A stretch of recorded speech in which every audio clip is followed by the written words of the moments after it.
In 1855, a person walking the streets of Richmond could hear news of brewing animosity. Tensions between the North and South were beginning to come to a head after the Kansas-Nebraska Bill passed the year before, and the Missouri Compromise of 1850, Henry Clay's last-ditch effort to keep peace in an increasingly more divided Union, seemed to be crumbling. In the streets of Richmond, though, the chaos and destruction of true bloodshed still would have seemed to be distant and fantastical, with the relatively modest population of about 35,000 people simply carrying about their daily lives in this southern industrial city. In 1861, with the Union dissolved, this stability shifted and the grotesqueness of war was brought directly to their doorstep. And this year, a bastion of human suffering and strife would be assembled in the capital city of the newly seceded Confederate States of America. On the bank of a canal on the James River sat a large warehouse that had once been used to sell shipping supplies and groceries. Its 3 stories and dimensions at 303 feet by 180 feet made it suitable to hold large sums of cargo for long periods of time. This ample space would prove to be quite useful for the Confederacy by 1862, as the war increasingly appeared to be one that would rage on for longer than expected. It was at this time that the Confederate government decided to commission this warehouse, formerly owned by a Maine native by the name of Luther Libby, as a temporary prison for Union officers and soldiers awaiting parole or an exchange across enemy lines. The Confederate Army quickly installed water closets and water troughs on the 2nd and 3rd floors for their new prisoners. These upper floors would serve as the primary holding location for the structure's POWs. The 1st floor, meanwhile, would act as a headquarters for all Southern war prisons, as well as a hospital for soldiers wounded in nearby conflict. The basement, what would become the most loathed location in the structure by the prisoners above, housed small prison cells that the soldiers bitterly referred to as the dungeon. By 1863, the Libby warehouse would become a permanent structure exclusively for captured Union officers, and the dank, cruel existence that the men imprisoned there were forced to lead would make the name Libby synonymous with suffering. It was on October 12th of this year that a recent graduate of Dickinson College was captured and sent to this very structure in Richmond. Henry Harrison Gregg, graduate of the class of 1861, was a captain in the 13th Pennsylvania Cavalry who fought alongside his men in many engagements along the James River and other parts of Virginia.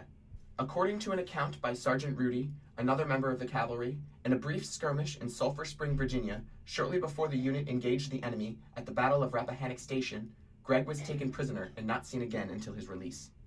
After about a year after his first capture, he would be taken again by the Confederacy at the famed Beefsteak Raid of 1864, and would return to Libby and be imprisoned until almost the war's end in 1865. Upon arrival, Gregg would have been stripped of all possessions, and any currency he had would have been confiscated by the Confederate prison guards. He would have been given little space of his own, and would have shared a cramped, dark space with about 1,000 other officers held on the upper floors. His room would have been sparsely furnished, with accounts telling of little more than a few benches in a room with hundreds of people. Upon his ascent to the 2nd and 3rd floors, he would have noticed that the windows were covered with wooden boards that proved to create frigid drafts in the winter and inescapable heat in the summer. The men at Libby were confined indoors and were given little sunlight or fresh air for weeks on end, and in the heat, the stench of sewer and disease incessantly invaded their nostrils. Further, overcrowding and food shortages became a problem by 1863, as the peaceful exchange of POWs between the North and South came to a halt.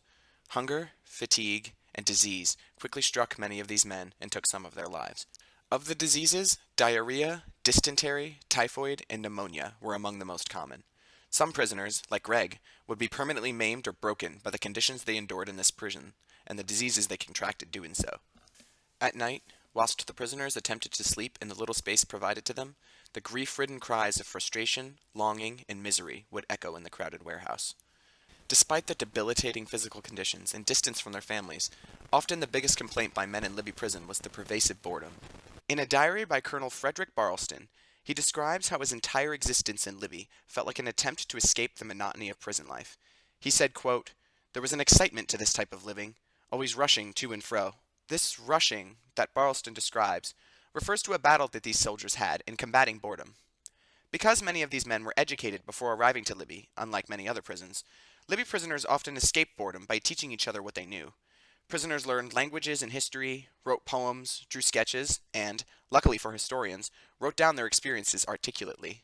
They even created a newspaper entitled The Libby Chronicle, which included happenings within the prison, as well as jokes and satire about aspects of prison life, such as one prisoner's poem, Ode to Lice, written in the summer of 1863. Despite them finding small pleasures, monotony got to many of these men, and they often lashed out at each other in frustration. This irritability was only further reinforced by the treatment they were given by their captors. The head of Libby Prison was Captain Thomas P. Turner, who used his right-hand man, Richard R. Turner, a fellow referred to by the prisoners as Dick Turner, to carry out discipline in the prison. Rigid, harsh, and at times outright cruel, Dick Turner would epitomize the worst parts of prison life for the captives. Under the Turners, who bear no relation, prison life at Libby was difficult, and strict rules were in place about how the prisoners could act toward each other and toward the guards. Many parts of daily life were regulated. Even standing too close to a window could result in being shot.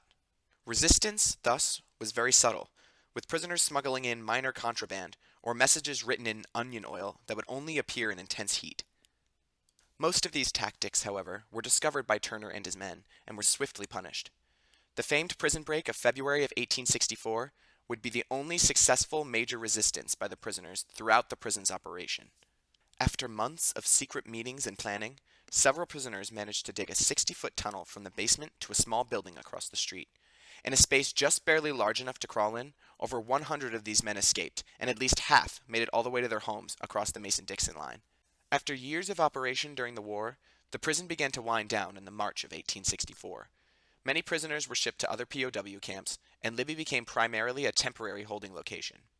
After the war, it was repurposed to hold former Confederates until 1889, when it was dismantled and moved to Chicago, where it served as a Civil War museum owned by con man Charles Gunther. Interestingly, Gunther's museum housed a plethora of fake objects, ranging from a structure labeled as the actual Uncle Tom's Cabin to a snakeskin Gunther claimed was from the Garden of Eden. After the museum closed, the building was then used as a concert hall until poor upkeep and code violations resulted in its demolishment in 1982. Libby Prison lives on in historical memory as a place of suffering and as an example of the horrors of civil war, in which people inflict pain and hardship on their fellow countrymen. The men who lived in Libby were forever impacted by their experiences. Some emerged learned in new subjects, while others would bear the scars of disease and hunger for the rest of their lives.